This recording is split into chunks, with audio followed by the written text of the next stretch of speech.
I think parts A, B, and C should feel pretty familiar. We've seen problems like that, but then B just feels a little bit different.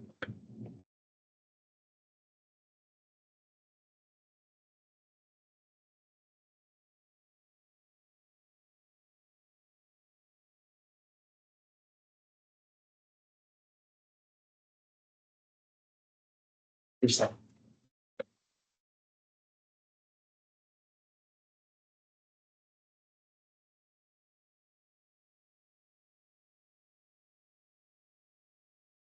Yeah, I skated too.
The part A is just reading your velocity graph, and above is positive velocity, below is negative velocity. So positive velocity would be moving right, negative velocity would be moving left. Velocity 0 would be potential change in direction, and they're changing direction at 9 and 15 because velocity changes signs. So it does need to cross over to the other side of the x-axis in order for there to be a change in direction. Do you have to write the graph? No, Okay.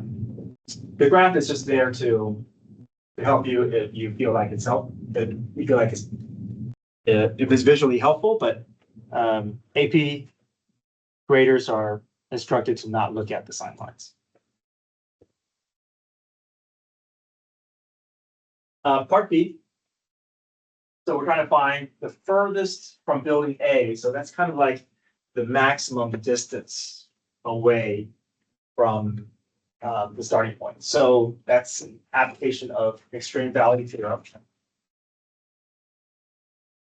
So we'll find the position at 0, position at 9, position at 15, position at 18.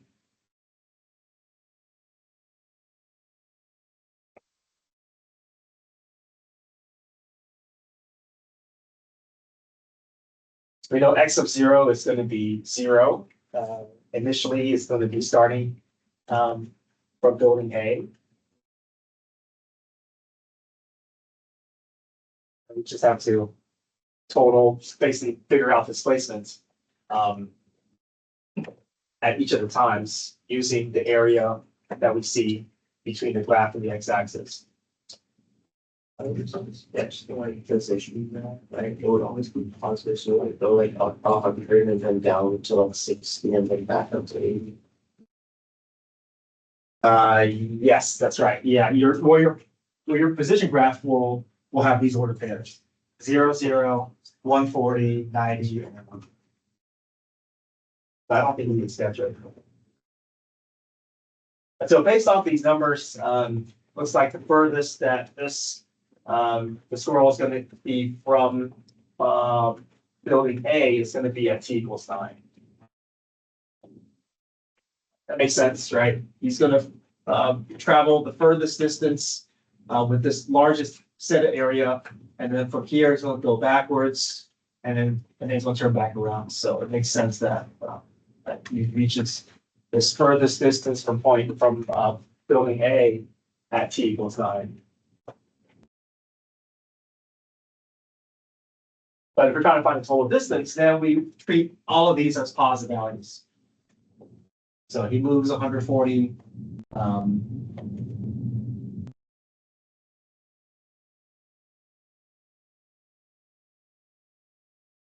What in terms of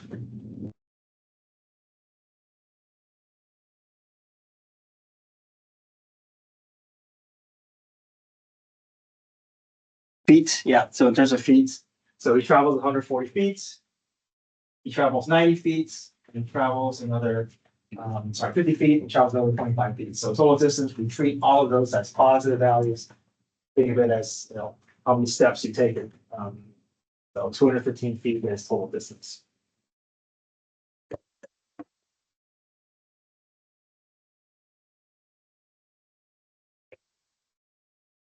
Okay. So parts A, B, and C are pretty straightforward. Part D is a bit more challenging.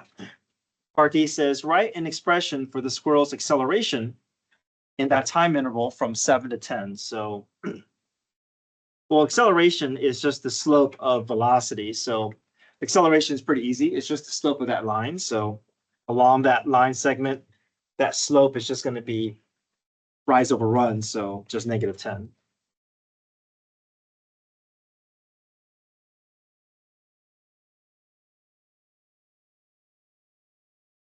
Velocity is just going to be the points that we see on this line. So if I want to find any point on this line, I can just create tangent line equation.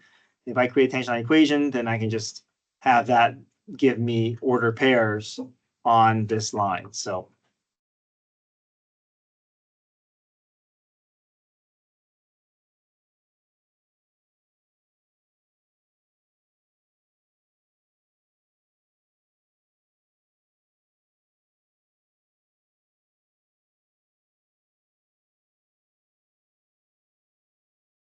all I need is slope and point, right? So I can choose any point here. I can choose 9, 0. I can choose 720. I can choose 10, -10. I'll just choose 720. That's just a starting point here. but you can choose any point along that line segment.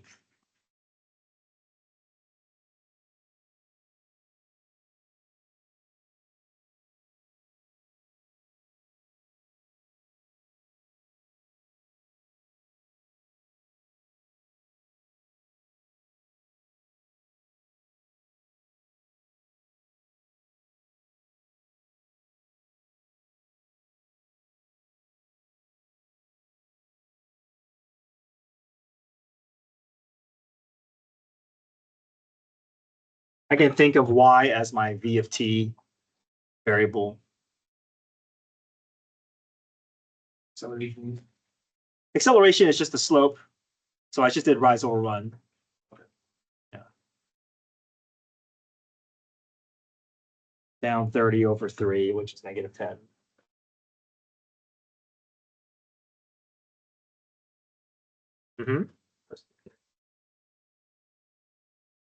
So displacement is how far you are from, or how much forward progress you've made. So, so here he's moved 100. So if you go forwards, backwards, and forwards, then your displacement is just going to be how much forward progress you've made from the starting point, right? So if you go forwards 10 units, you go backwards 5 units, then your displacement is just 5 units. But your distance is 15 because you've taken 15 steps. So basically, another way to think about it is your displacement, you're going to keep track of all your positive and negative values. But distance, you're going to count everything as positives.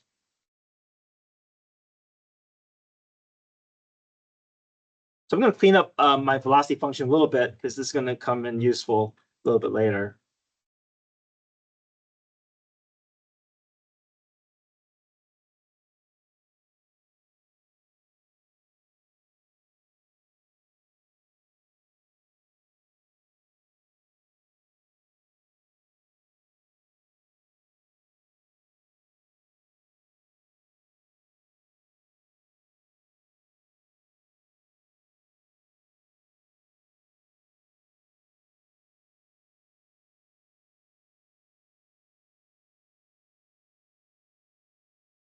So now we want to find the distance x of t from building A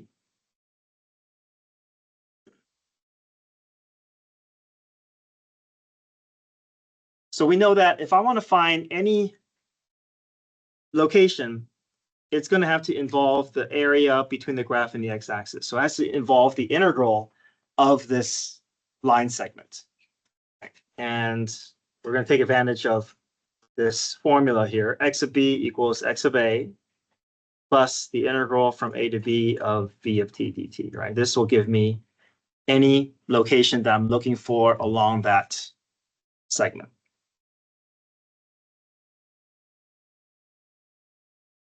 So I'm looking for x of t.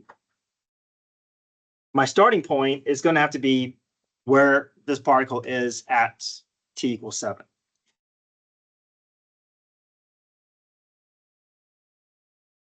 So wherever I am at 7, then I can figure out that this displacement any moment between 7 and 10. So that I'm going to say 7 to x of v of t dt. We want to leave this upper bound as a variable because we want to have that flexibility to do, sorry. We want to have that flexibility to allow for this upper bound to be any t value between 7 and 10.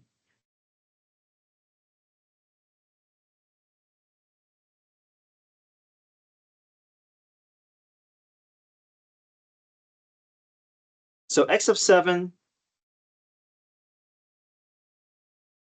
we can tell by adding the areas up, right? We know this is 20, we know this is 100. So our starting point is 120 feet away from your building A. And then the integral from 7 to t of v of x dx.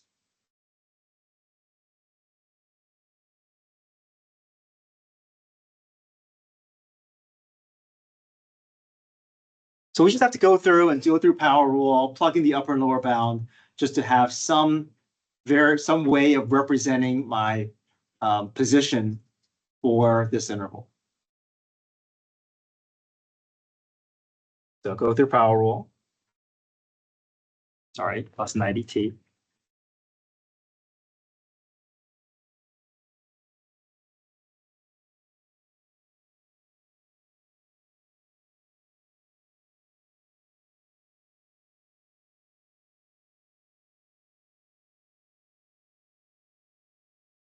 All right, should be using x here since I'm going to plug in t for my variable. I'm going to end up with the variable t.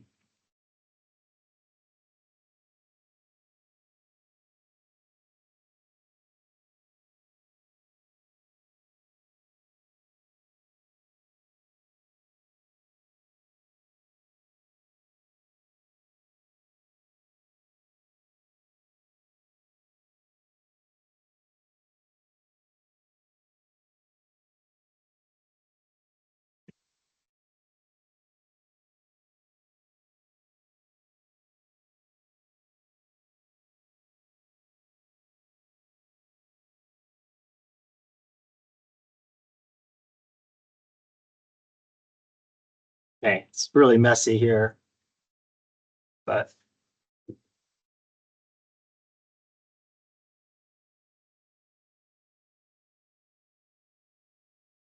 going to put it in standard form here.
Okay, page 8.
So when is the particle moving left? We already have our velocity function in front of us, so we can just go ahead and find our critical points at the velocity level. So set p of t equal to 0, use inverse trig,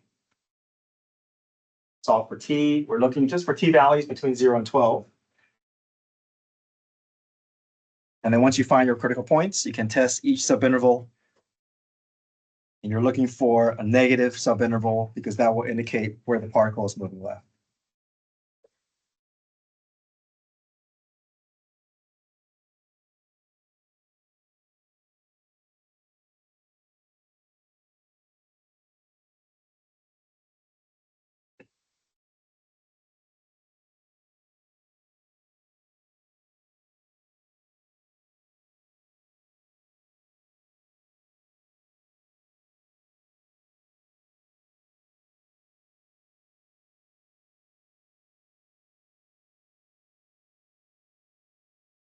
So if I want to solve where cosine of pi over 60 is equal to 0, I'll do inverse cosine, figure out all the places where cosine is equal to 0. I'm going to go a little further past 2 pi because I know I'm going to have to shrink those values down to something. So I'm going to divide by pi over 6, which is same thing as multiplying by 6 over pi. And I just get 3, 9, 15, and 21. So I want to go all the way up to 12. So 15 and 21 is further than I need to go. So only 3 and 9 needs to sit on my velocity sign line. So I can test velocity at 1, velocity at 6, velocity at 10. Convince myself that I have positive velocity and negative velocity in each of those subintervals. So moving left is when velocity is less than 0 on that 3 to 9 subinterval.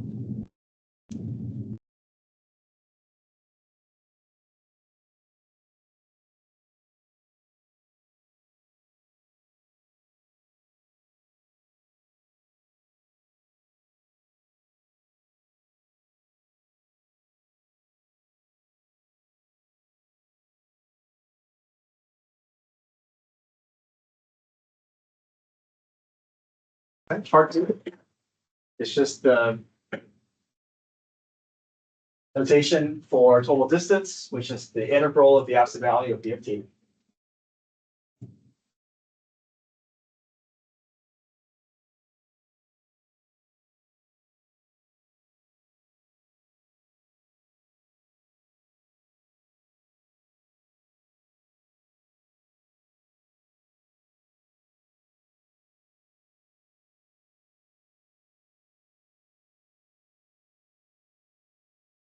See, we just added something together. Very plus negative plus negative. It should be.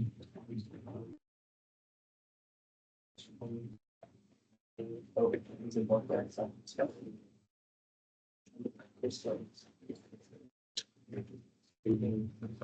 Yeah, so you can go through.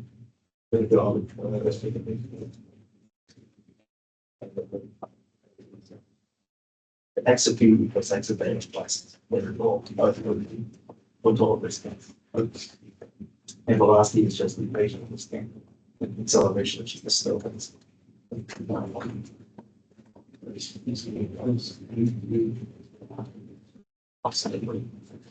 right.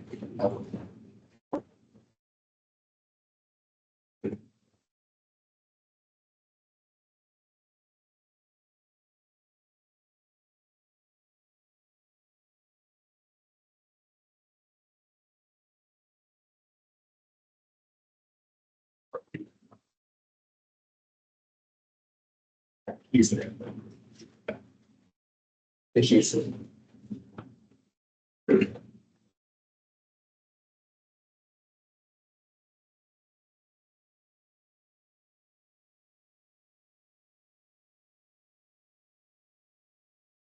Part C, find the acceleration of the particle at time t.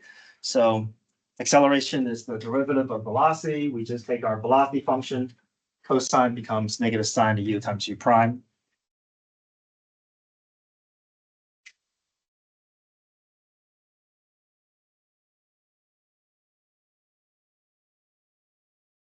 Increasing or decreasing speed. This is where we look at the velocity and the acceleration and compare their signs. So if we see same signs, then we know speed is increasing. If we see opposite signs, then we know speed is going to be decreasing.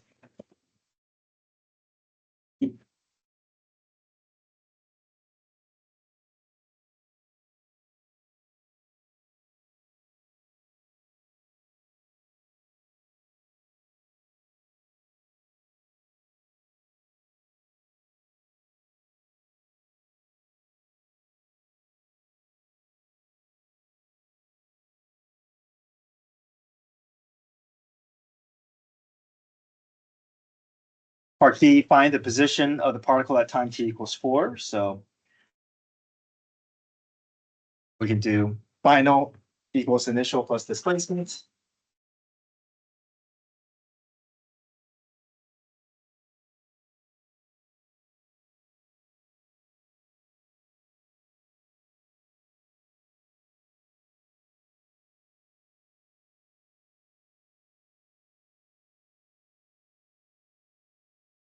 And set up using integral of velocity, which will give us displacement. And then we'll use U substitution to go through the rest of this. This is meant to be a non-calculator FRQ, so we're practicing with our U substitution steps here. Right, but if it's non-calculator, then I do want to see all your steps. Obviously, you can confirm the decimal version of your answer with your calculator, but I want to see that too. Fine.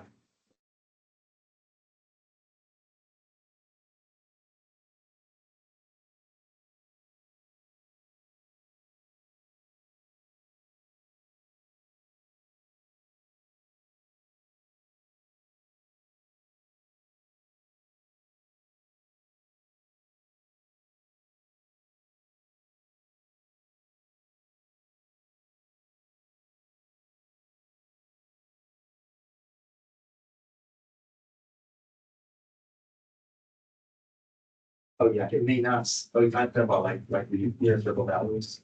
Yeah, yeah, it may not give that. Yeah. I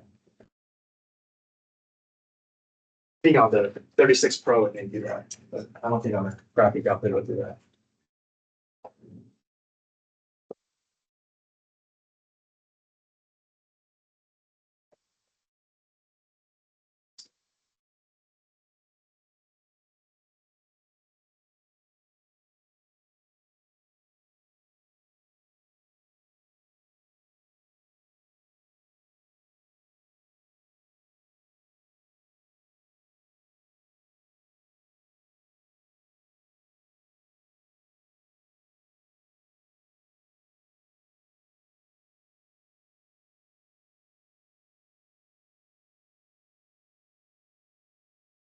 Thank you.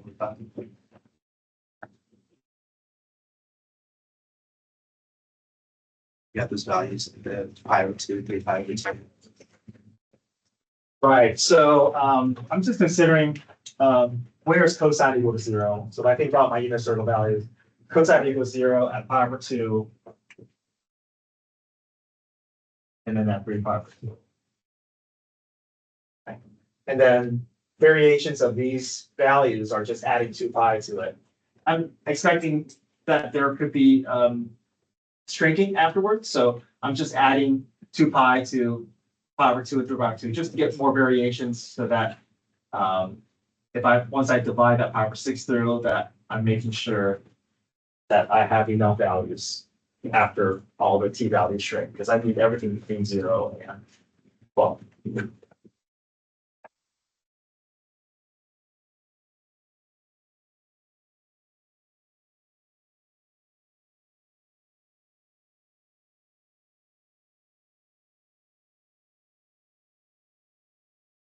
Okay, let's go to page 9. So page 9 is a rate in, rate out problem. This is a calculator problem here.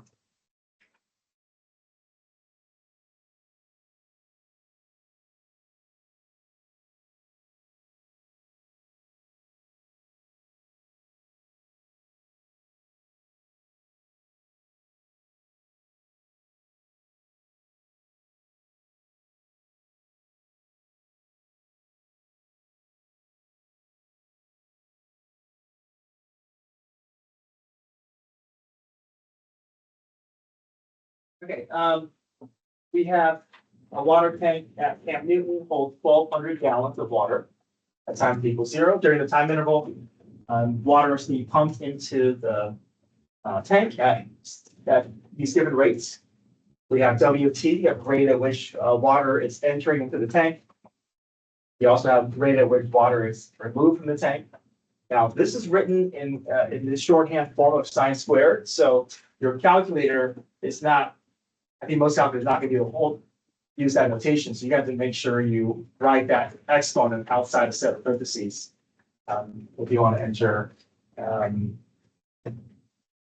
that notation or represent that sign and functions being squared. So we can have y1 hold w of t, and we can have y2 hold r of t. So part A is the amount of water in the tank increasing at t equals 15. Well, we just compare the two rates, right? Whichever has the higher rates will indicate whether the water level is increasing or decreasing, right? If WT is greater than R of T, then that means the rate at which water entering is greater than the rate at which water is leaving. So that means water level should be rising, right? But if R of T is higher than W of T, then we know that the rate of water level is going to be decreasing because this rate is winning over this one. But we just plug 15 into both of these and see which one wins out.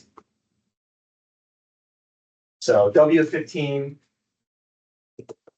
ends up being less than R of 15 because W 15 minus R of 15 gives us negative 121. So because R of 15 is greater than W of 15, we know the amount of water.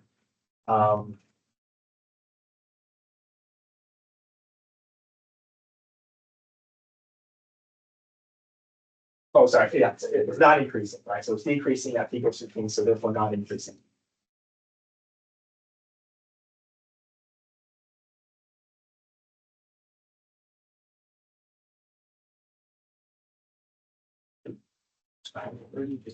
Sign X by under a second pair of brackets.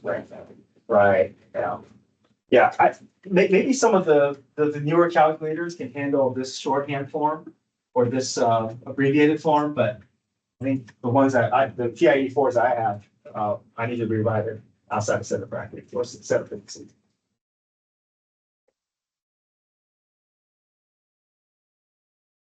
Part B, to the nearest whole number, how much water is in the tank at time t equals 18? So this is where we have to use that formula with rate in, rate outs, where we have to involve three components.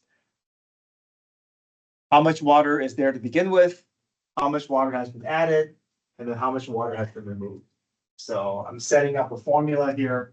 A of t equals A of 0 plus the integral from 0 to t of W of x. This will give me the variable amount of water added in this time interval and the variable amount of water removed in that time. So I'm starting off with a general equation that I can adapt to any moment in time later on. But right now, I just need to find the amount of water at the 18th hour.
Part C, find where there is an absolute minimum. So to find an absolute minimum, we have to be able to basically apply extreme value theorem.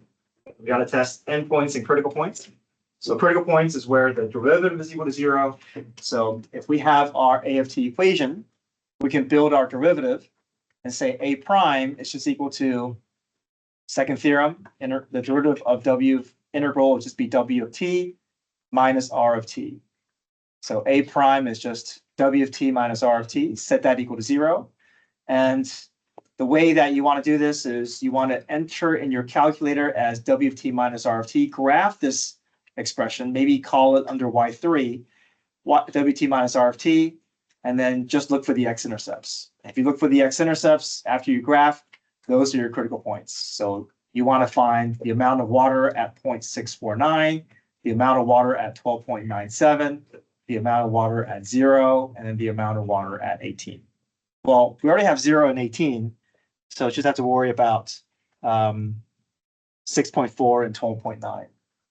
And then take those t-values, insert into your amount formula. And then after you use your calculator, then you're just comparing your values. Whichever amongst those candidates has the lowest value will be your absolute minimum.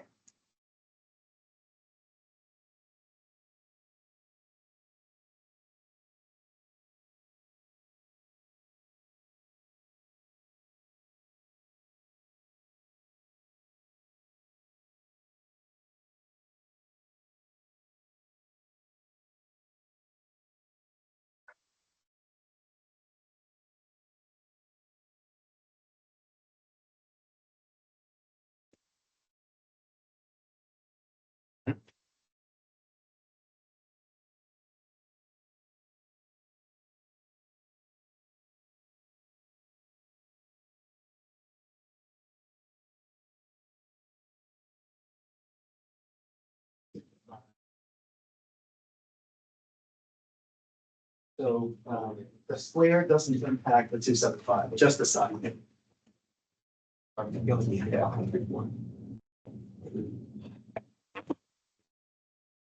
So you want to enter it like this: 275, big parentheses, sine of x over 3. Yeah, so this, don't make sure the square doesn't see the 275.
So let me show you how I've been entering it in here.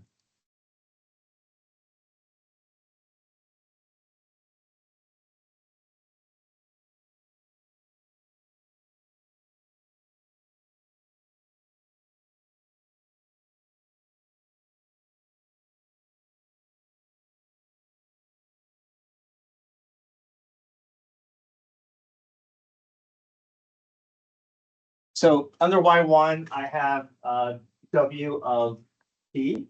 Under Y2, I have R of T. And then under Y3, I want to graph W of T minus R of T because that's my derivative. And then I'm going to graph it and just simply look for the x-intercepts. Right. Once I graph it, I look for those x-intercepts, and those x-intercepts are my critical points I'm looking for. And then you can highlight just the Y1 minus Y2, and then unhighlight by hitting enter on the equal sign, and that way you're not seeing all three graphs, competing for your attention. You just want to look at that Y1 minus Y2. And then for my window, you see my numbers are in the hundreds here, so I'm going to adjust my window Ymin, Ymax to just be like maybe like, I don't know, negative 300 to 300, just so that I can have a wide enough look of this graph. And then also, I know that I'm looking at my x values, my t values between 0 and 18. So I can just make my window maybe just go from 0 to 20 under Ymin, Xmin, Xmax. So I'm just using that as a starting point here. See what that gives me. Hit graph.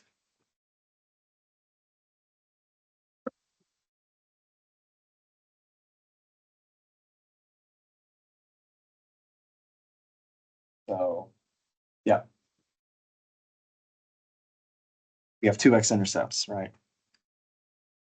Well, actually, there's one over here at 0.9. So it looks like I may want to make my y min, y max maybe like negative a.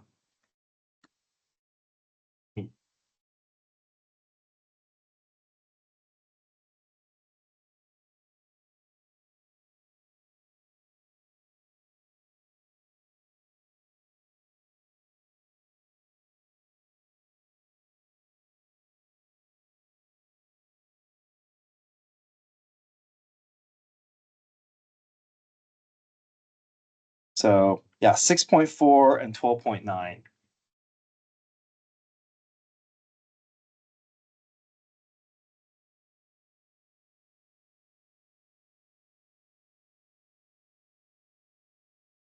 Is making it so that hopefully the window can allow me to see my critical points a little bit easier. Yeah, so it's going to slightly dip below here. So there's a critical point there and critical point there. And those end up being 6.4 and 12.9.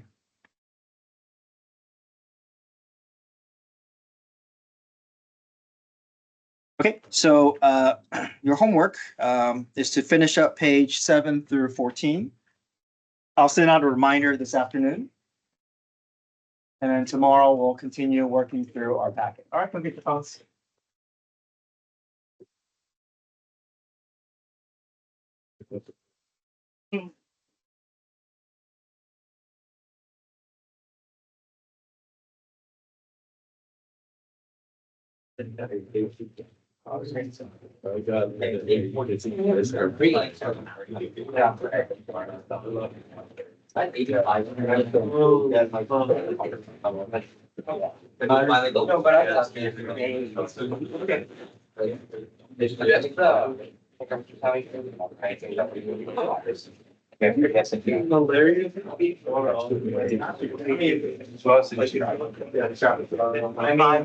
Purpose of it looks a lot like I'll just I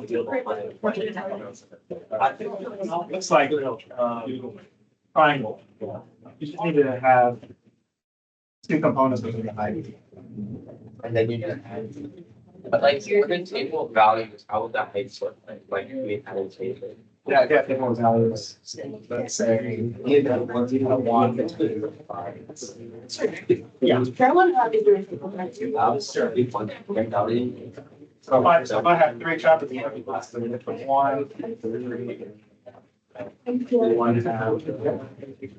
5, 1, that's the first chapter. 1 half. We haven't showed you get like five or The second chapter. never get it. And 1 half.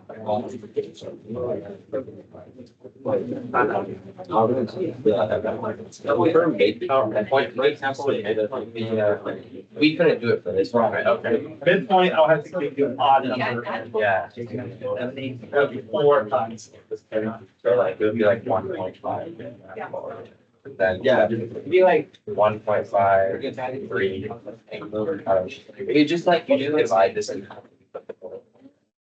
This one, let's say I ask you for midpoint, Like, and 5 minus 1 is 4. 4 times 8 is my area.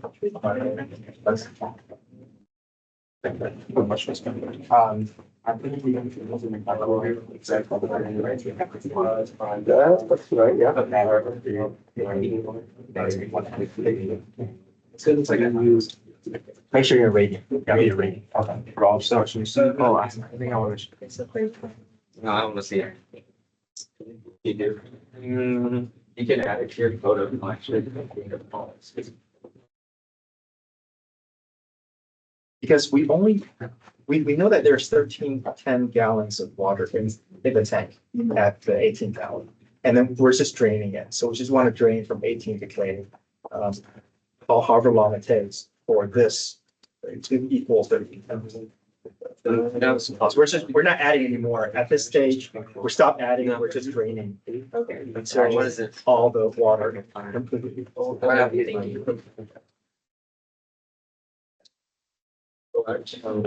Okay, great, thank you. I want to show you. Oh, James.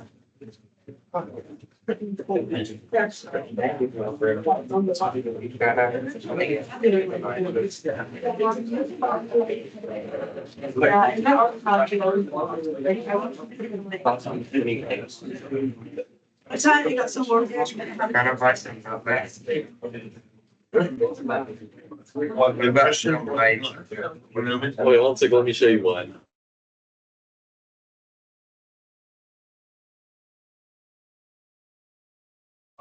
And then you apply. Windows, accept entities.